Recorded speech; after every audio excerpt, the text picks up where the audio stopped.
So I've been asked to close with some thoughts on crossing cultural boundaries. This is an area I feel a lot of experience in because I was brought up in a Christian home. My father was a pastor, but I decided to try other roads, and I tried them all. And I worked for quite a lot of media companies, and I've worked with a lot of brands and artists and so on. And I jumped into secular culture like there was no tomorrow. My journey is kind of summarized by U2's song, which I still haven't found what I'm looking for. I spoke with the tongue of angels. I've held the hand of a devil. It was warm in the night. I was cold as stone, but I still haven't found what I'm looking for. I believe in the kingdom come, then all the colors will bleed into one, but yes, I'm still running. You broke the bonds and you loosened chains, carried the cross of my shame. You know I believe it, but I still haven't found what I'm looking for. And whether you're a Christian or a non-Christian, that's where we're at. We still haven't found what we're looking for. If you're a non-believer, you're looking for an answer. If you are a believer, you're still serving the Lord and looking for more to do. Culture is a reference point for the times we live in. It's the ideas, customs, and social behavior of people and society. Culture is the beliefs, the behaviors, the objects, and the other characteristics shared by groups of people.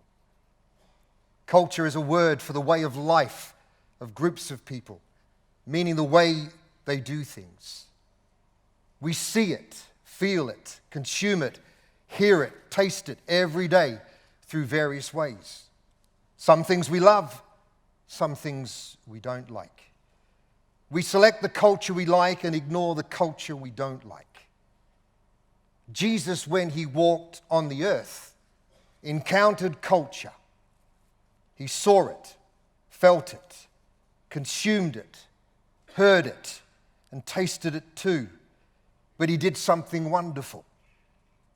He embraced the people in their culture, and he made friends with them.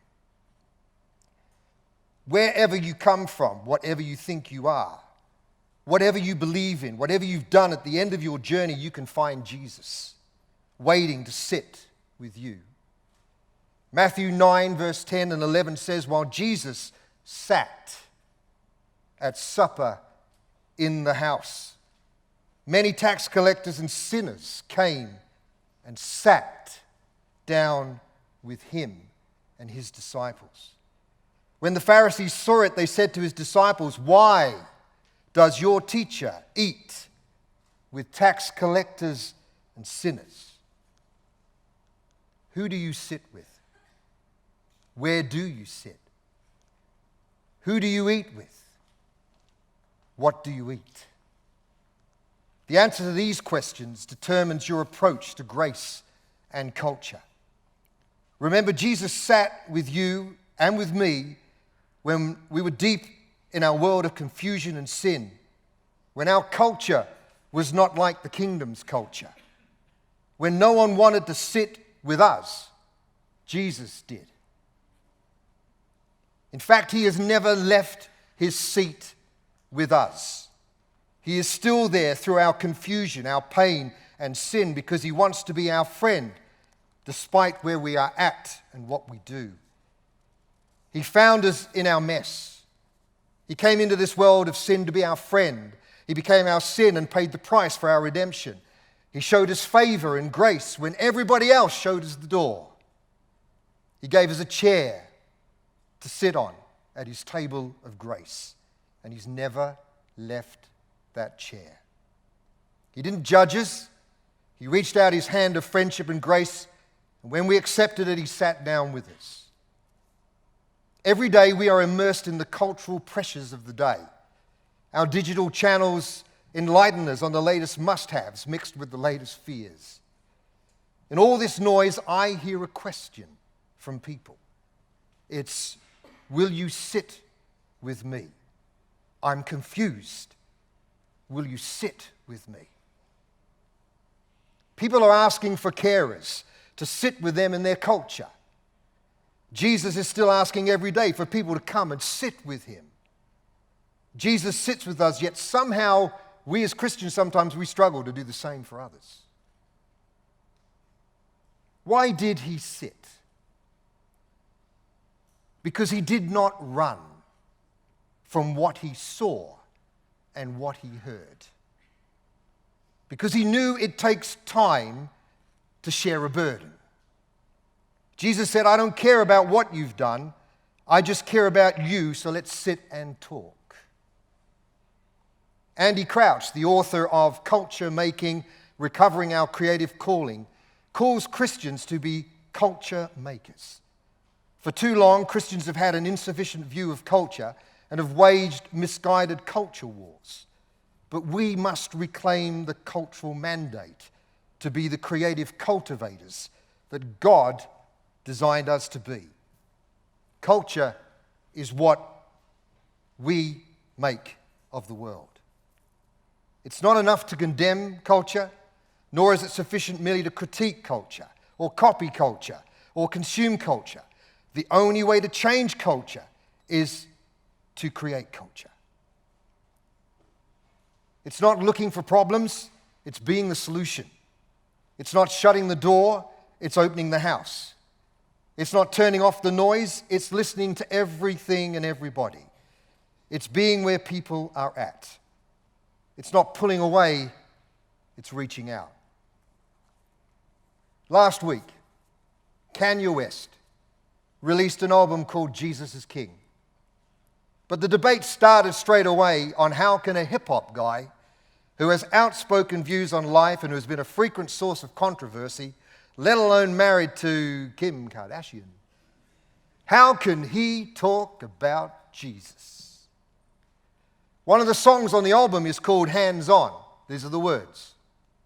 Said, I'm going to do a gospel album. What have you been hearing from the Christians?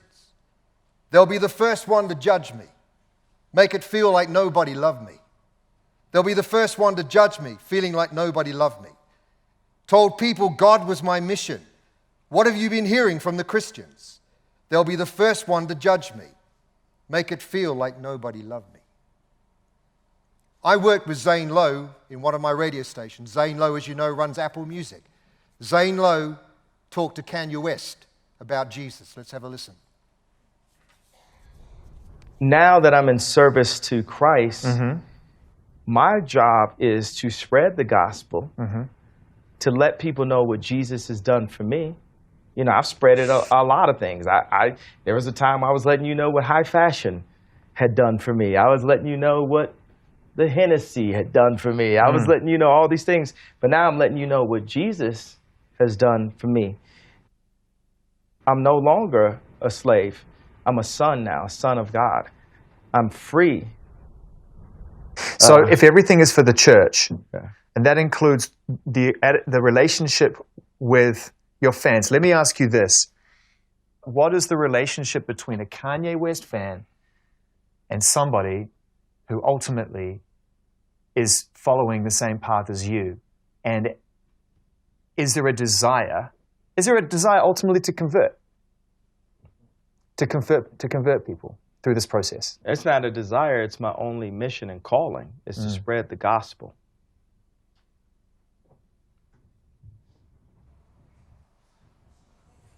When I make a song, it's to spread the gospel. What did you take away from that interview?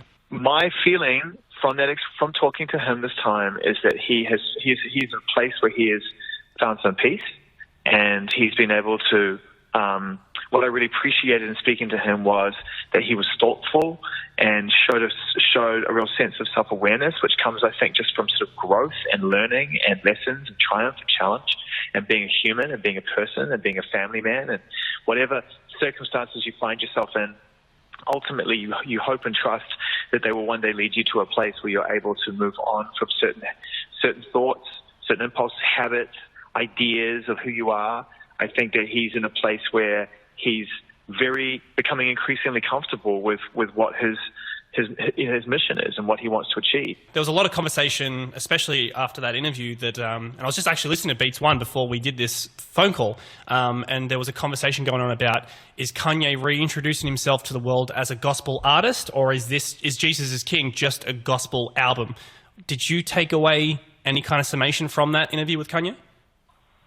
Kanye is, as far as I'm aware right now, he is dedicated to God. That is, he is focused on spreading the gospel and serving Jesus and serving the Lord. That's very clear. I think it comes out very clearly in the interview, and so I never for one second got a sense that it was for promotional value. Not for 1 second. Yeah. There's no sense. And having heard the music as well, without giving anything away. Although, as you say, it's probably out by the time people hear this. It's powerful. I don't have to be a Christian or a born-again Christian to appreciate music of that's striving to spread that message. It's powerful music and it moves me. I love it. I wasn't born and raised in Nashville, but I love elements of country. I love some country artists.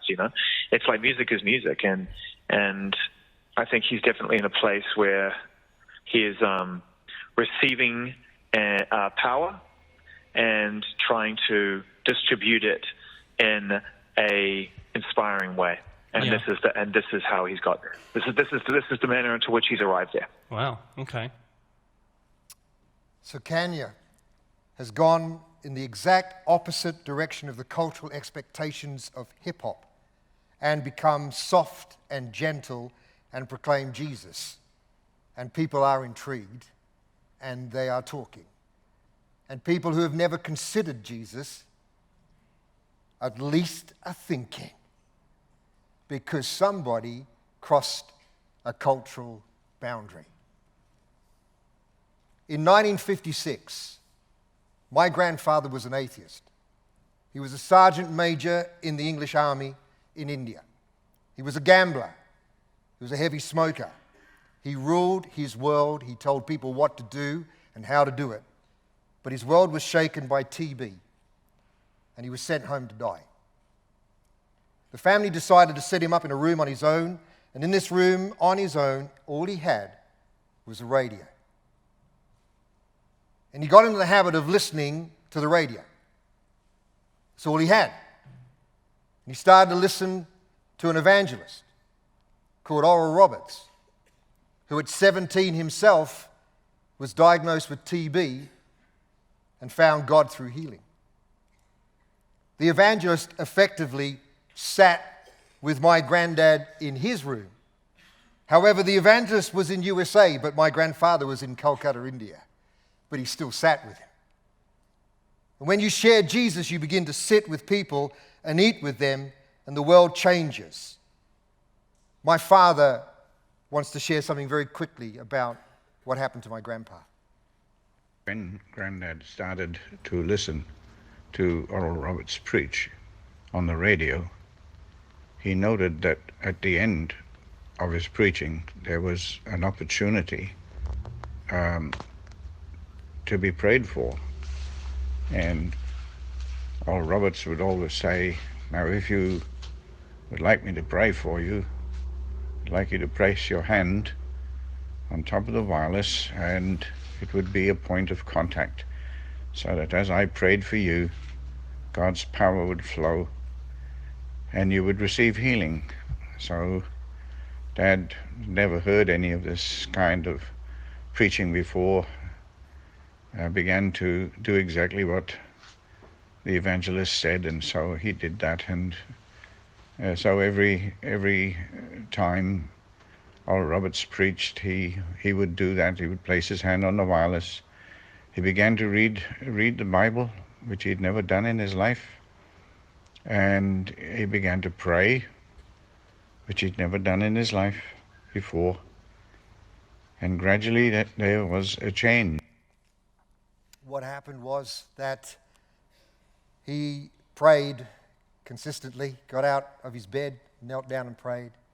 He insisted to go and see doctors to take new x-rays, and they said, hey, it's okay, we know you don't want to die, but you're not well, man. He insisted. They did x-rays and they found he had brand new lungs.